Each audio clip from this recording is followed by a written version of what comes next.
But today is Independence Day. I'm sorry, let me start that back over. Today is New Year's Day in the United States, but it's Independence Day in Haiti. So this is the day that, according to the history that we're going to talk about, 217 years ago, this is the day that Haitians were able to fight. Were able to fight for their freedom. Okay, so Haiti was declared a free republic under the leadership of Jean-Jacques Dessalines. Okay, and so during this time, as Haiti was beginning to kind of push for their independence, there were two generals that were leading Haiti through this independence movement, and that was Jean-Jacques Dessalines and also Henri Christophe, who goes on to become Haiti's first president. So Dessalines actually came to Haiti as a slave, and of course to the colony of Saint Domingue, and of course later on he ended up kind of working his way. He ended up working his way up and became actually a self-designated. He designated himself as a general in the Haitian military, or actually a lieutenant. He made himself a lieutenant under the black leadership of Toussaint Louverture. And of course, the airport in Haiti right now, in the capital of Port-au-Prince, is named after Toussaint Louverture, who was the governor of Saint Domingue. Okay, so again, Jean-Jacques Dessalines came in as a lieutenant, and he was serving under Toussaint Louverture, who was the governor. So basically, I guess the governor, you can kind of think, was like the president, even though they didn't have a president at that time. Okay, all right. And if you have any questions, drop them in the comment box, and we good. So listen. So Napoleon in 1802, Napoleon Bonaparte, who was actually the French commander of the French army at this time, in 1802 he sent an expedition to reconquer the colony. Okay, so of course from 1791 it was control of Haiti was going back and forth from the Haitian people to like the French colonizers. And of course we know this battle for control of the island had been happening probably since the early 1620s, when the French really began to put stake their claim for Haiti. And so, of course, when Bonaparte came into France in 1802, they were actually able to dispose of Toussaint Louverture. So they kicked him out of Haiti. All right. So at first, Dessalines, remember Jean-Jacques Dessalines, who was one of these two generals that led Haiti through the independence, him and Henri Christophe. Well, at first, he was willing to kind of like submit to the French. But then one reason that he did not submit to the French is because in 1803, Napoleon decided that he was going to actually reinstate the Haitian people back into slavery. And the reason why this was problematic is because the French National Convention had already abolished slavery in Haiti in 1794. In fact, Haiti was one of the first black republics in the world to abolish slavery. And the reason why they abolished slavery so early is because they realized, if we're going to make all this money off this Haitian colony, we're probably going to have to give them some freedoms, because if we don't, we'll spend more money fighting the Haitian people than making money off of the colony. So in 1794,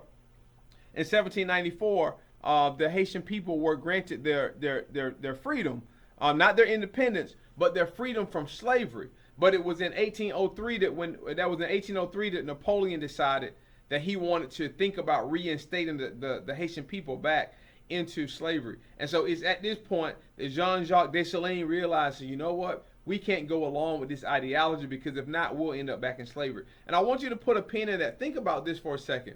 Think about the fact that the Haitian people had been free for almost 10 years. And now the rumor begins to erupt that Napoleon is thinking about putting them back in slavery. Listen, once you've been enslaved, and once you've had your freedom as a people, I'm gonna be honest, that's a tough pill to swallow. And so that's really when the Haitian people realize that this is not one of these things that we're gonna really be able to decide if we want to fight or not. This is where we have to fight for our independence. They had been fighting anyway against the French controllers and against the Spanish controllers. They had been fighting anyway. They had beat the Spaniards on different occasions. They had beat the French army on different occasions. And we're talking about some of the most well-trained armies in the world at this time.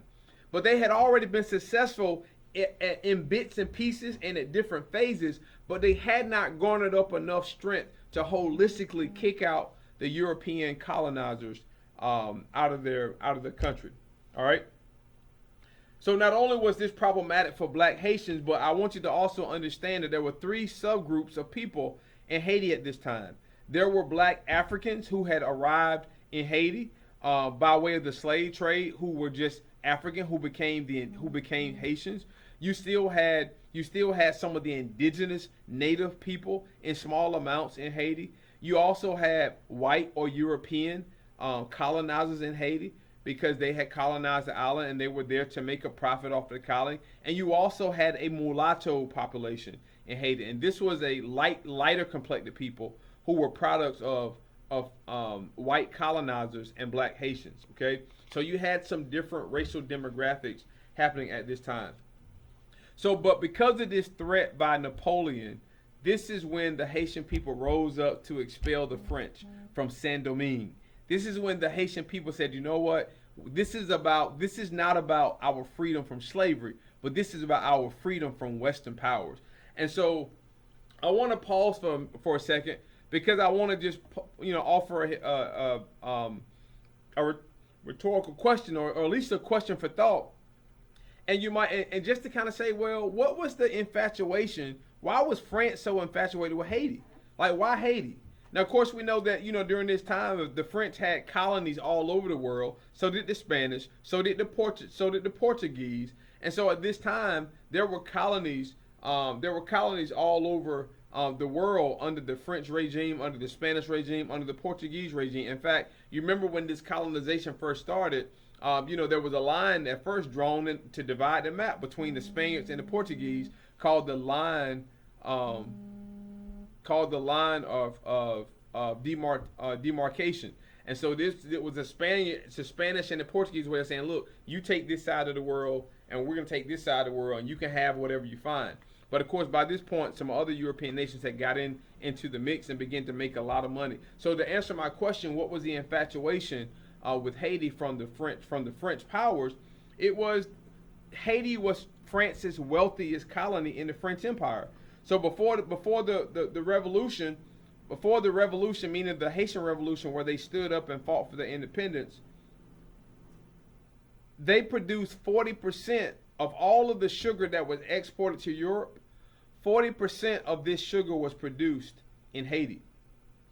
And 60% of all of the coffee that was exported to Europe was produced in Haiti as well.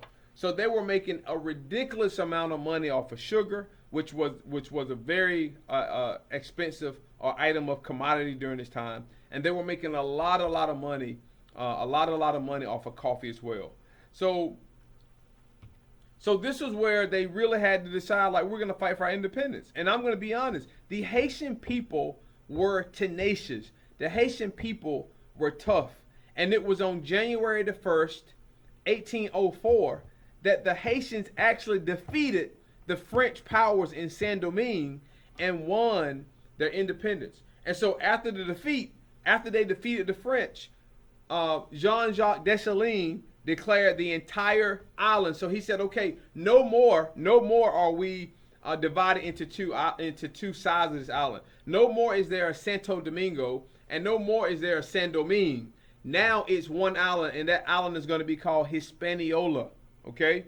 And so, of course, Jean-Jacques Rousseau, he was later killed trying to stop a revolt that was attacking a mulatto leader, a guy by the name of Alexander Pétion, who later on becomes a leader in Haiti as well. And so Pétion was somewhat of a leader of the mulattoes, more the lighter complected people. But here Jean-Jacques Dessalines was trying to really defend all the people of Haiti, because they had worked so hard to get their independence from the French. And so post-independence. So what does that look like? All right. So again, if you have any questions, drop them in the chat box. So where we are right now in 1804, Haiti wins their independence, becomes the first black republic in the world to win their independence, from a European nation, or at least from European control. Okay. So post-independence, 1804, Haiti's independent. They won their freedom.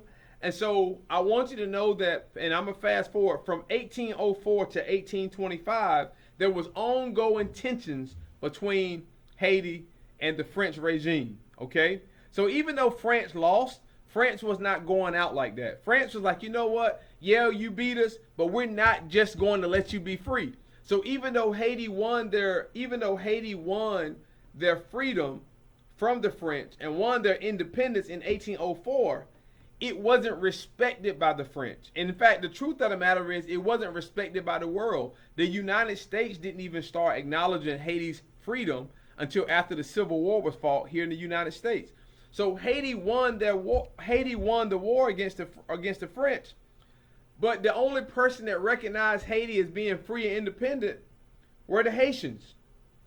So, like I said, so in 1804 to 1825, every few months, every quarter of the year, Haitians were constantly having to fight the French. The French would not give, I ain't gonna say they wouldn't give up because they were already defeated, but they were not willing to leave the Haitians alone. In fact, in 1822, the French came in and ordered that any male over the age of 14 would be executed.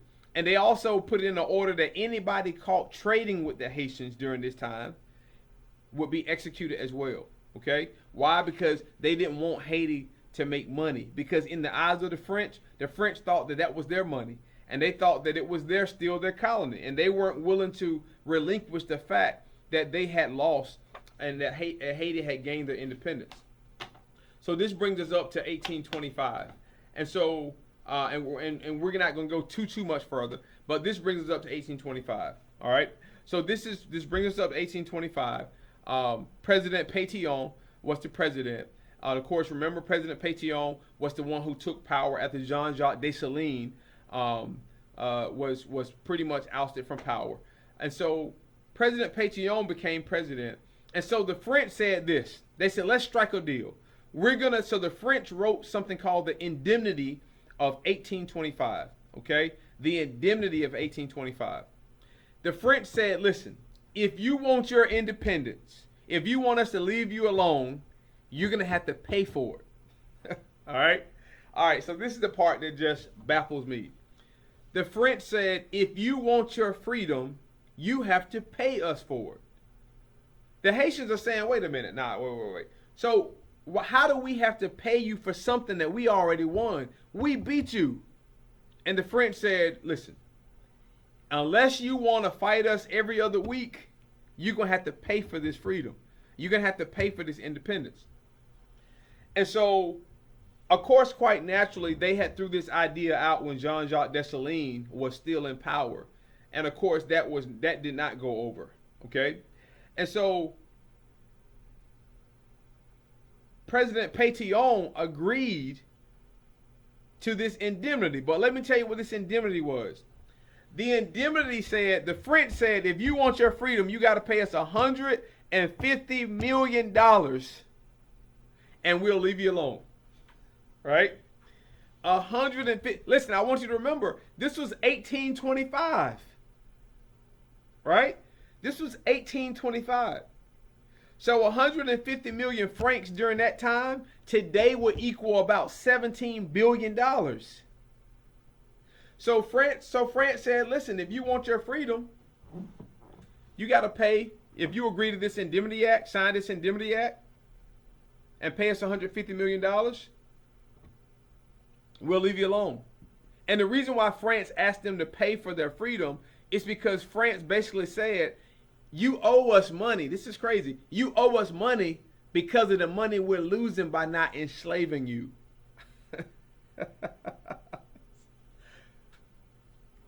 Mind-boggling. France said, because you beat us, we're not able to make money off of you because you're not our slaves anymore, and we're not able to make money off of your stuff anymore, so you owe us. Think about what that means. So what that kind of means is, so just think about this. I break into your house, right, to steal your stuff, and you get there and you catch me and you kick me out, and I'm suing you because You didn't let me steal your refrigerator, your flat screen TV, and you didn't give me time to steal your car. And because you didn't give me time to rob you, you owe me money. Right? So it was very intriguing. So basically, that from a common sense perspective, I think all of us can say, nah, you don't pay for your freedom. You earned your freedom. But Haiti was so tired from having to fight the French day in and day out. Every other month, the French were trying something. It took everything in Haiti's power to win their independence in 1804. So President Pétion agreed to the indemnity. He said, you know what? How about this? He said, why don't we pay you $15 million and we'll call it a day. All right? The reason why he said we'll pay you $15 million is because France had just sold Louisiana to Thomas Jefferson. Louisiana Purchase, remember? The Louisiana Purchase that was made in 1803. France had just sold a large chunk of the country that they owned in the United States to Thomas Jefferson. So the Haitians said, listen, let us do the same thing. We'll pay you $15 million and we'll call it even. And France said no. France said no. You can't pay us. You can't pay us $15 million. We asked for $150 million. And so by this point, there was a power shift. All right. So remember President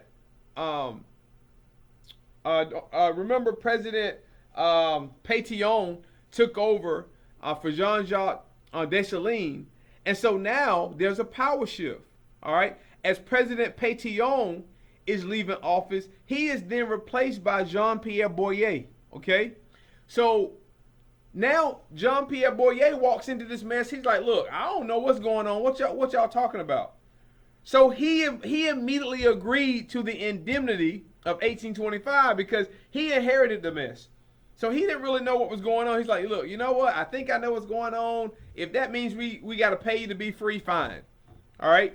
So Jean-Pierre Boyer, he succeeded, and he agreed to the indemnity.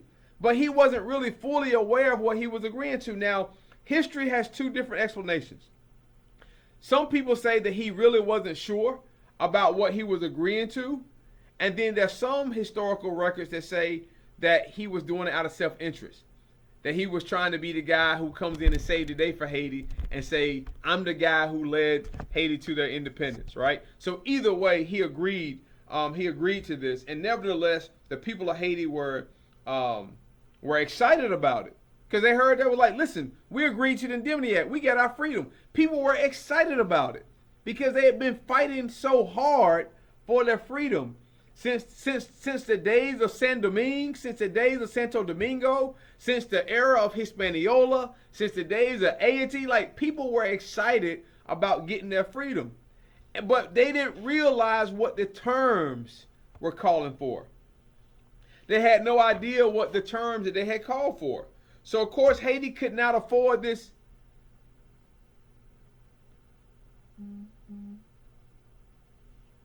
Okay, reconnect. Trying to reconnect.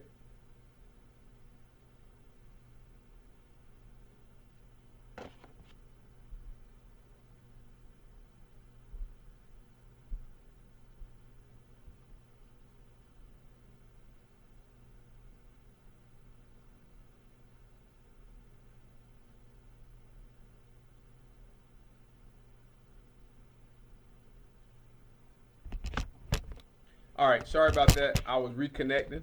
Sorry about that. So listen, so Haiti could not afford to pay this indemnity, this $150 million to France, which equates to about $17 billion today. Haiti couldn't afford to pay that. And so what they ended up doing was, in order to raise money to pay this money to France, they had to raise the taxes of the people in Haiti. But you got to understand, the people in Haiti, 75% of them were former slaves who didn't have any means of making money. So they're telling people who didn't have money that they got to raise taxes. So people who already didn't have the money now are in turbulent situations to get more money that they don't even have in the first place. And so they also had to borrow $30 million from French banks just to make the first couple down payments on the $150 million indemnity. So think about this for a second. They didn't have the money to pay for their own freedom that they had already won. So to the country who's charging them $150 million, they went to that same country and said, can we borrow $30 million to pay you? So now that indemnity is really not $150 million, it's really $180 million, but it's even more than that because the French taxed it at 6%, and then they added another 20% on top of that.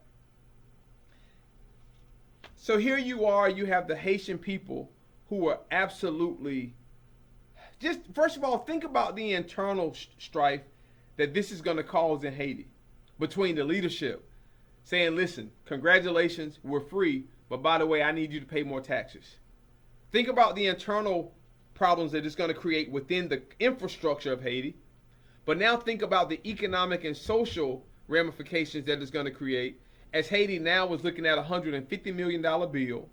Now they've taken out a $30 million loan to the people who they say owe them that same money. So now they're saying we got to pay France $150 million. We got to pay France this $30 million back.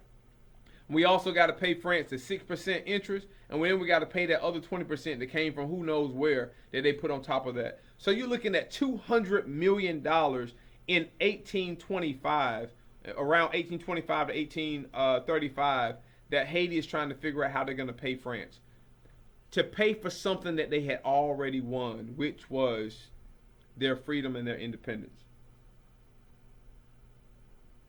So if you think about the economic crippling that took place in this moment, all right, so this was 1825. 100 years later is 1925. All right, 100 years later is 2025. It's almost 200 years later. In 4 years, we'll make 200 years. And Haiti is still recovering from the indemnity of 1825. How does a colony that was once one of the richest colonies in the world now walk into this title of being one of the poorest countries in the world? It was because of the Indemnity Act. So what this does is, since Haiti is so desperate economically, and since Haiti is so desperate socially, this opens the door for foreign manipulation. So instead of countries saying, man, that is messed up, France, what you did, and you need to pay up, now countries begin to take their own hits at Haiti.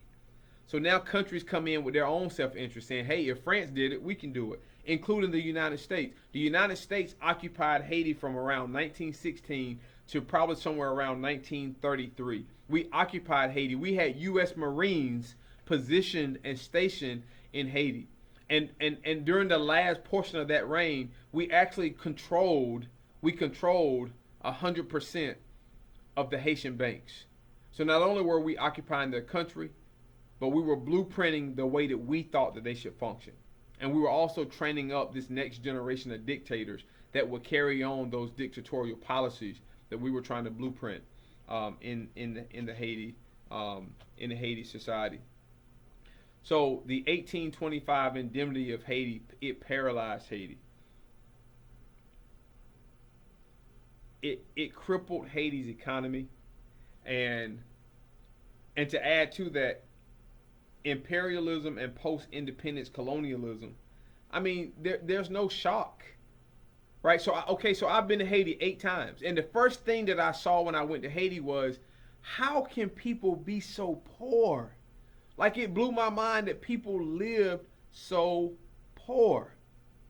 And I'm talking about not like just only can eat once or twice a day. The poverty is like nothing I've ever seen. Google search. It's like nothing I've ever seen before in my entire life. And my question was, how can this be? How can this be?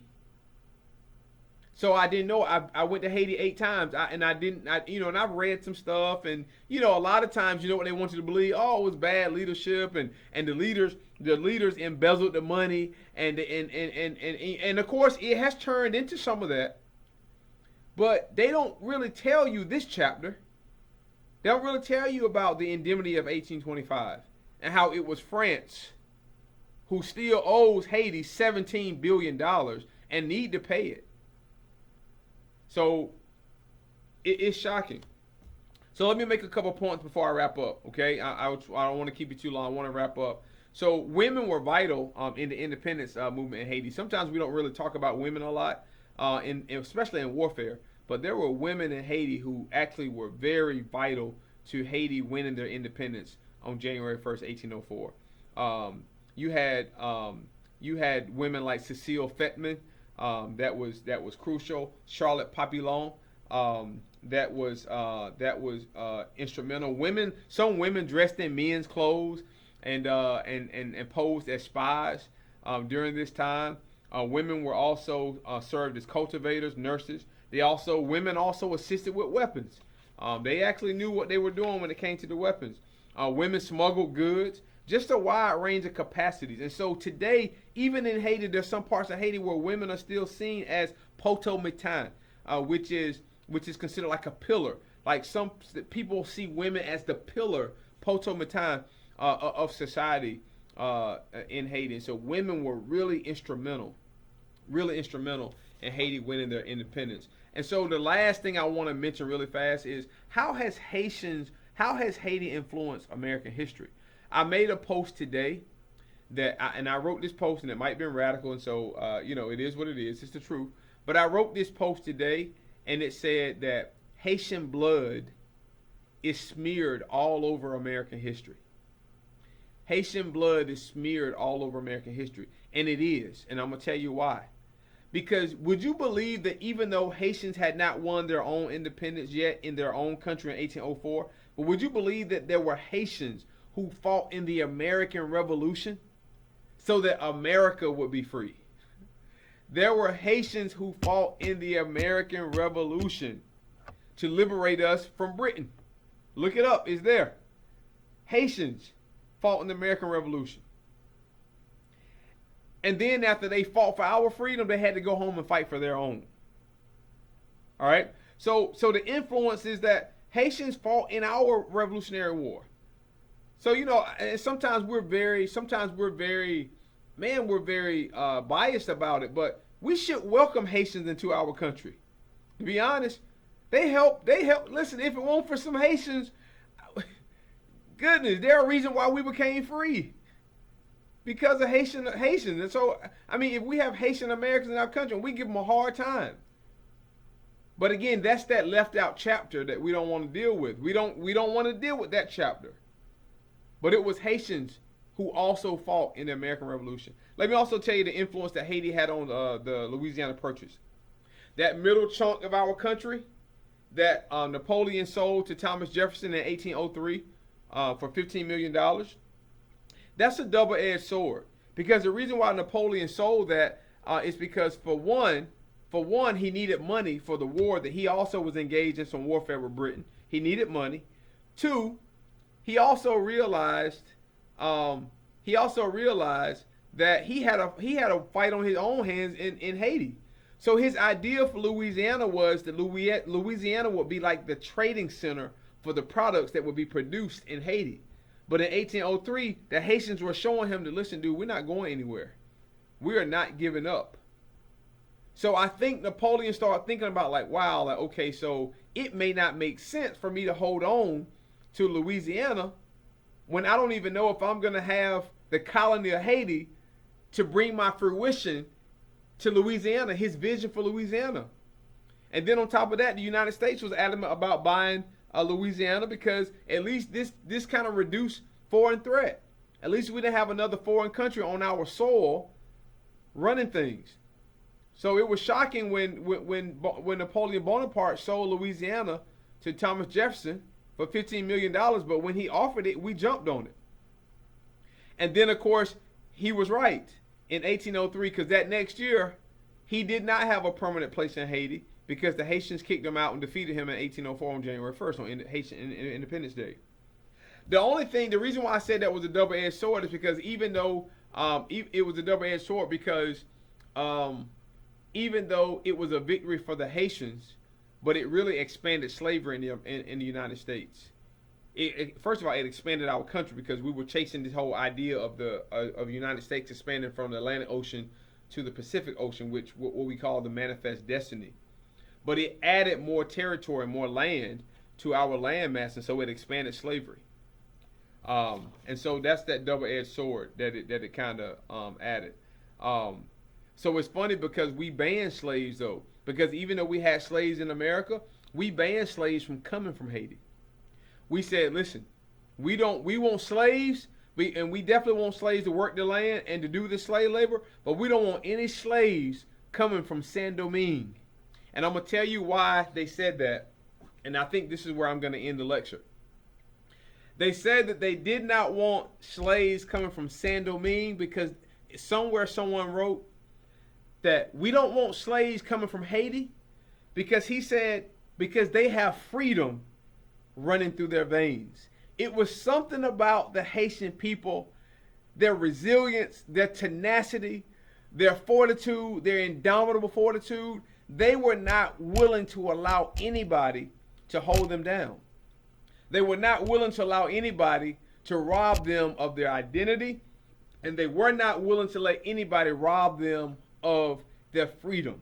And so even in the United States, we said, listen, we need slaves that we can control. We cannot control them slaves from Saint Domingue. We just can't.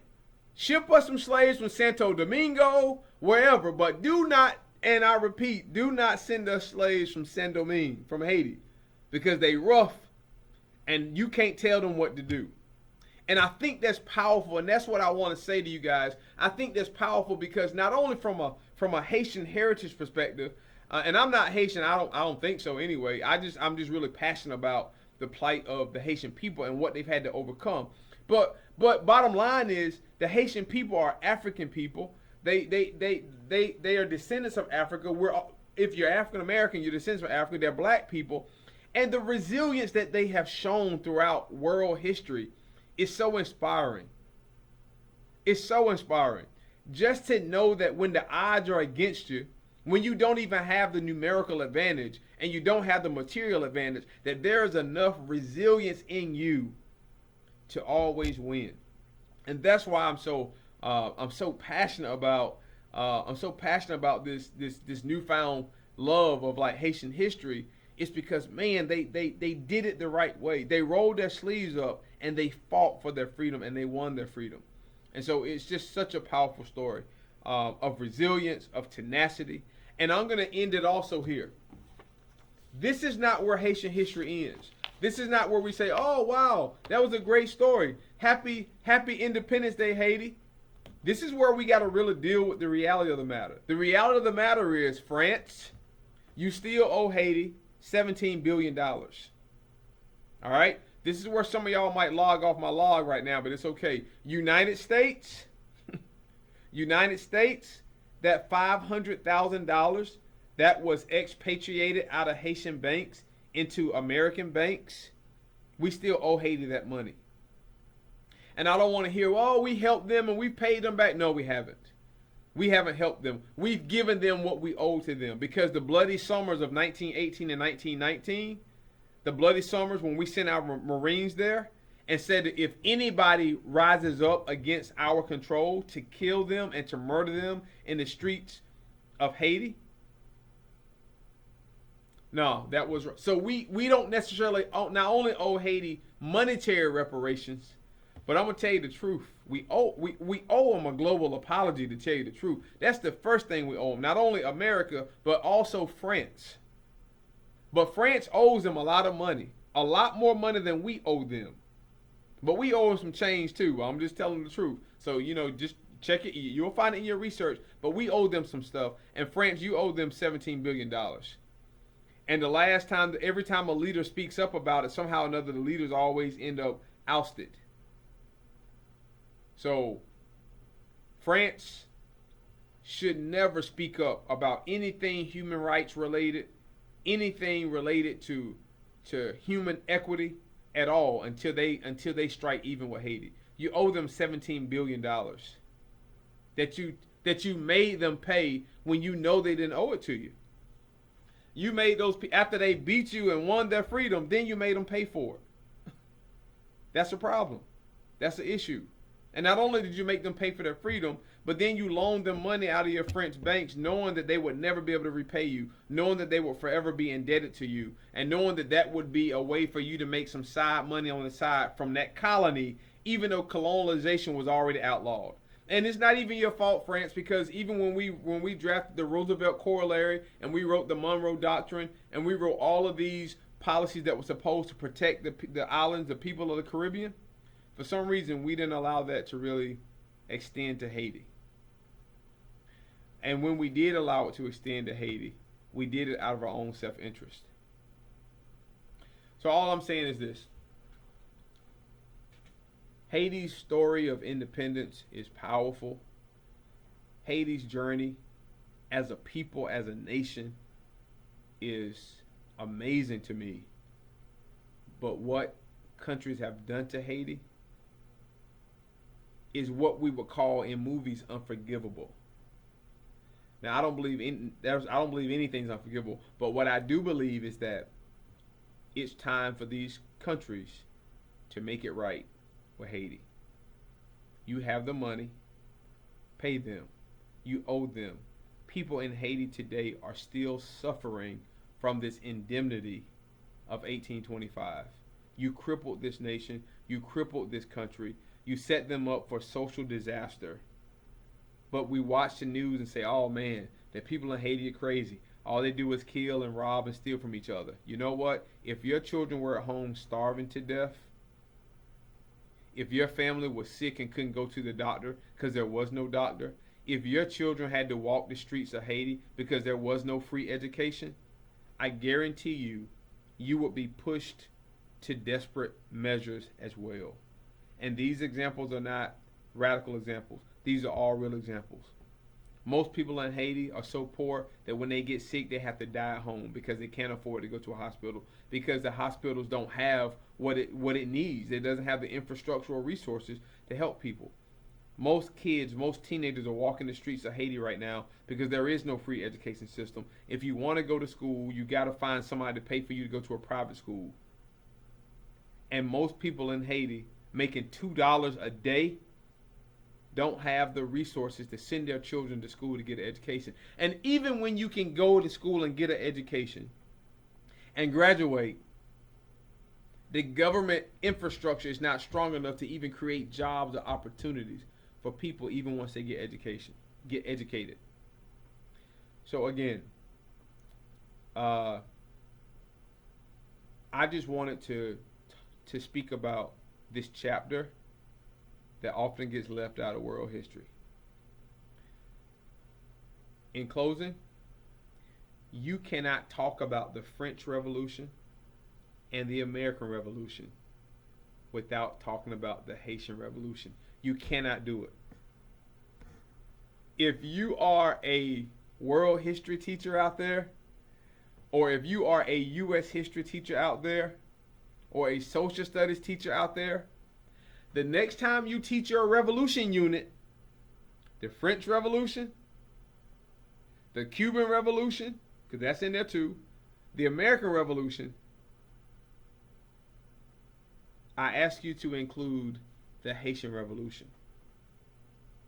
You cannot teach the French Revolution and the American Revolution and do it justice without including the Haitian Revolution. That's not me speaking because I'm passionate about Haiti. That's just speaking for the truth. There's a reason why we were able to buy Louisiana from France, and it wasn't because they liked us so much. Tell the whole story. Tell the whole story. So again, I just wanted to kind of to share some just share some insight on this Independence Day. So to all of my friends, all of my friends here in the United States who are Haitian or Haitian descent, to all of my my adopted extended family in Haiti who have watched this live, I've seen some names pop up.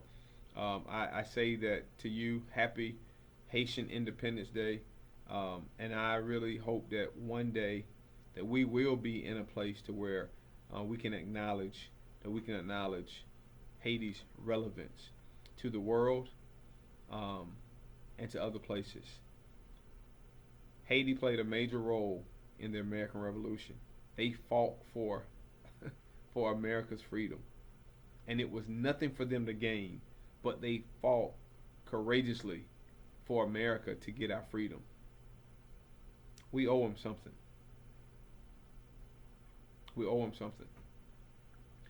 France fought, Haiti fought gallantly to win their freedom from France. I mean, they fought hard and they won their independence. And France came back and said, if you really want your independence, if you want us to stop bullying you, you got to pay us $150 million for your independence. That was wrong, and France needs to pay. Listen, everybody. I said on the flyer it was gonna be from 6 to 7, and it's about 6:50. But I don't want to hold you up. Listen, if you popped in, please. I appreciate you just popping in. If this was of any benefit to you, any relevance to you, if it was helpful for you, please share it on your page. And I think it's a good teaching tool. Share it on your page. If it wasn't really that relevant to you, it was just something you wanted to pop in on, that's fine. You don't have to share it.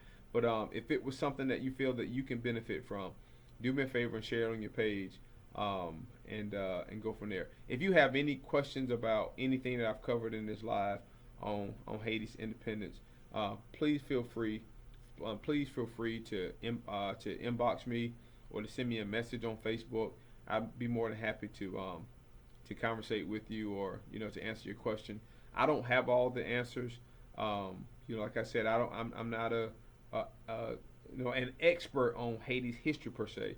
There's a lot of Haitian history out there, a lot of relevant history, and a lot of the history that has not even yet been uncovered.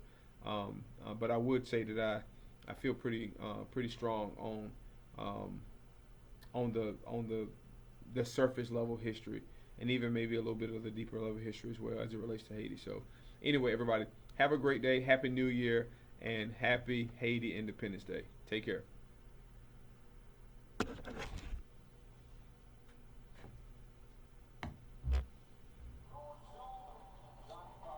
up, everybody? Just getting all set up.